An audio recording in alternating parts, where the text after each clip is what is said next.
salamat po pala sa nagbigay ng grocery, saka doon sa tsinelas, saka doon sa mga damit po natin. Bait po ah. Tapos po nagdala kami ng kaunting bigas. Ito na po aming nadala at wala din kami bigas. Ito po ang magkakapatid. Ano masasabi niyo ito nagbigay sa inyo ng tsinelas saka ng suka? Salamat po. At ito po ang kanilang bahay. Ito, kalapit. Salamat. Mahihiyain po. Ito po ang kanilang Mahihiyain, ito po ang kanilang tatay, ang aking tiyuhin. Lumapit ka dito.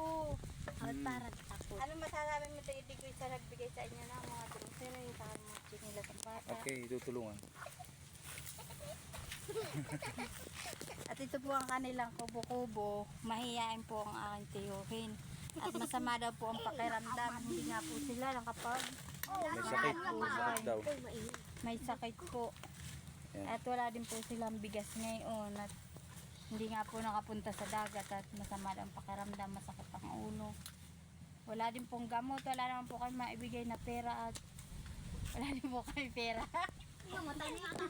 Dito po ang, ay pakita, ito po ang loob ng kanilang bahay.